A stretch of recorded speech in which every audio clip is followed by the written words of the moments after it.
The night was unnervingly silent, broken only by the occasional rustle of tree branches outside my window. I had always been afraid of the dark, but that night, it wasn't the darkness that terrified me. It was what lurked beyond it. The glow of my phone was the only source of comfort, illuminating my bedroom in soft, artificial light. I had always slept with a small nightlight, but that evening the bulb had flickered and died, leaving me alone in the oppressive darkness. I had spent the last 2 hours scrolling mindlessly through social media, trying to shake off the strange unease settling in my chest. Every creak of the wooden floorboards made me tense. Every shadow cast by the street lamp outside seemed to shift when I wasn't looking. I told myself it was just my imagination, just the tricks of a tired mind. But then, something happened that shattered the fragile logic keeping me calm. A whisper. It was so faint, so delicate that at first I thought it was the wind. But there was no breeze. My window was shut, and the air inside my room was still. The whisper came again, a hushed murmur slithering through the silence. I sat up in bed, my heart hammering against my ribs. I strained my ears, trying to pinpoint the source. It sounded like it was coming from the corner of my room, the darkest part where the light from my phone didn't reach. My throat went dry. Was someone in my room? Well, that was impossible. I lived alone. The door was locked. No one could have gotten in. And yet, the whisper persisted. It wasn't a voice. Not really. It was more like the sound of something breathing words. Low, guttural, almost inhuman. My fingers hovered over my phone screen, my instincts screaming at me to turn on the flashlight. But something inside me hesitated. A sickening dread settled in my stomach. What if I didn't want to see what was there? But then, as if mocking my fear, I heard something even worse. Shuffling. A slow, deliberate movement like bare feet gliding across the floor. The sound came from the same corner. I couldn't take it anymore. My trembling fingers tapped the flashlight icon on my phone. A harsh beam of light cut through the darkness, illuminating the space in front of me.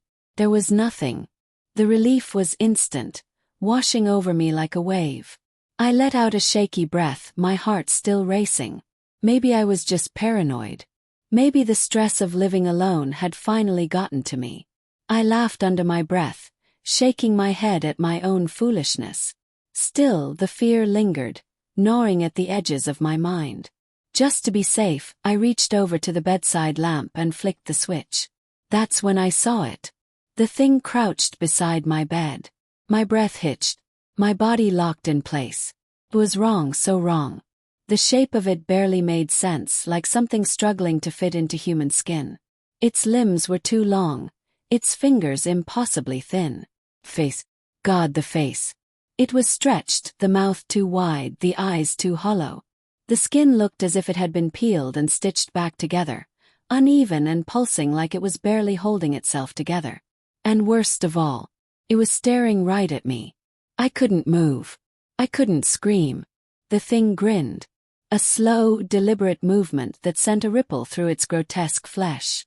And then, in a voice that made my bones feel like they were cracking under an invisible weight, it whispered, "You shouldn't have turned on the light." The lamp flickered. And then the bulb burst.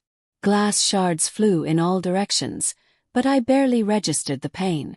My room was plunged into darkness again, but this time I wasn't alone. I could hear it breathing.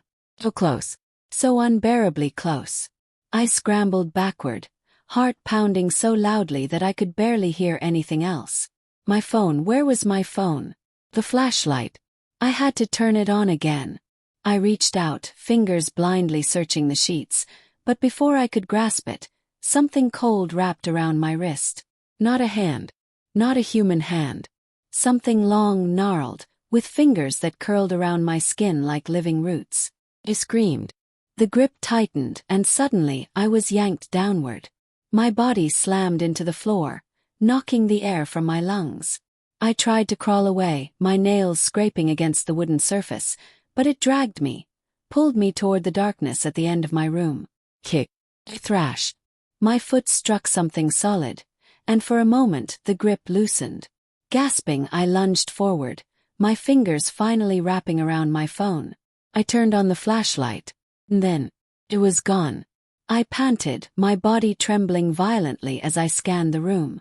The corner was empty again. The space beside my bed was vacant. The air felt still, as if nothing had happened. But I knew better. My wrist ached where it had grabbed me. I could still feel the lingering chill of its touch. I scrambled to my feet, grabbing my keys and throwing on a jacket. Had to get out. I wasn't staying in that room a second longer. But as I reached the door and turned the handle, I felt it again. That whisper. Right behind me. So close that I could feel the cold breath against my ear. You can't leave. I turned the flashlight toward the sound. And this time, the light didn't save me. The whisper slithered down my spine like a centipede, its words curling around my throat and squeezing. You can't leave. I didn't turn around. Couldn't. Every instinct screamed at me to run, to get out of this house, but my body refused to move. The air behind me had changed. It felt denser, heavier, like something vast and unknowable had filled the space. My fingers clutched the doorknob so tightly my knuckles ached. I twisted it, yanking at the door, but it wouldn't budge. Whoa. No. I had locked it myself before bed, but now it was as if the entire door had fused with the frame. I tried again, harder this time. Nothing. Behind me, the whisper came again, softer now. Almost amused. You let me in. I spun around. The flashlight's beam cut through the dark, trembling as I gripped my phone like a lifeline. But just like before, the room looked empty. Except for one thing. The closet door was open. Had been closed all night. I was certain. I never left it open. My breath hitched. The shadows inside the closet stretched unnaturally, pooling outward like thick ink bleeding into my room. Something inside that darkness was waiting. Watching. I took a step back, my pulse thundering in my ears. Then the closet door creaked. Not much. Just a fraction of an inch. But it was enough. Enough for me to see it. A sliver of movement. A hand, not human, pressed against the inside of the doorframe. Fingers too long, too thin, the nails jagged like splintered bone. Ran.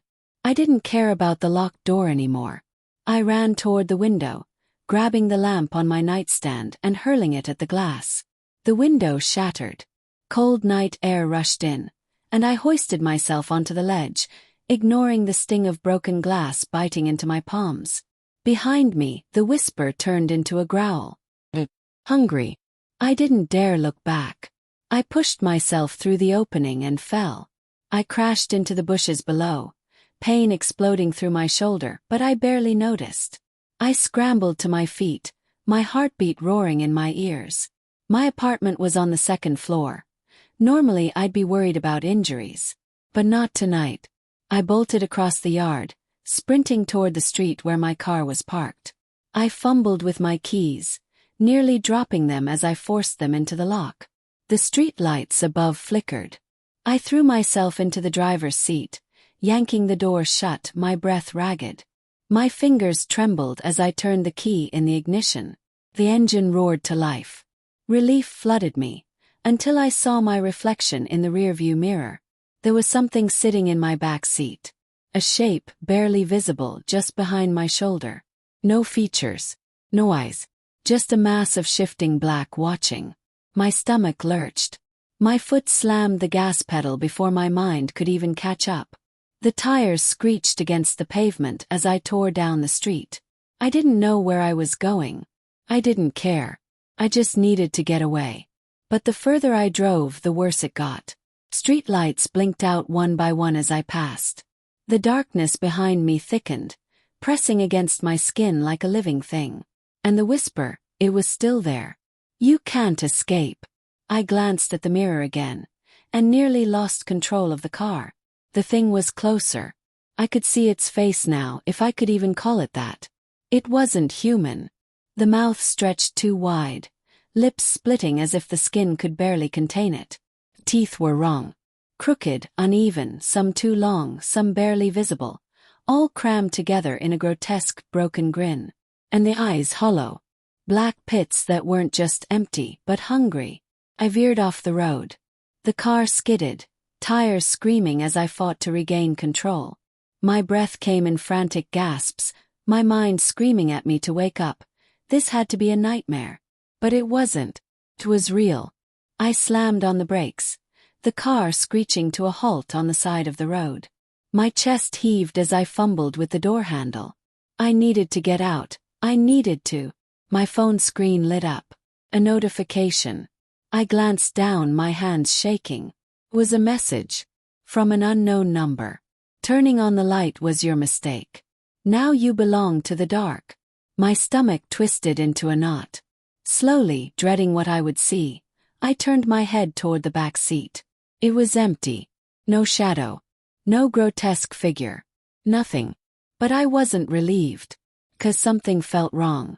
The air around me was too still. Too quiet. The hum of insects, the distant sound of passing cars. All of it was gone. I was alone. Or was I? The silence stretched. And click. Sound. A soft, unmistakable sound. The sound of my car's interior light turning on. I didn't touch it. My blood ran cold. My breath caught in my throat. I didn't touch it. The light above me flickered, casting weak, trembling shadows. My hands clenched around the steering wheel. I didn't want to look up. I didn't want to see. But something forced me to. My eyes drifted toward the rearview mirror. And this time, it was sitting in the front seat. Its face inches from mine. Smiling. The light blinked out. And the last thing I heard, before everything went dark, was laughter.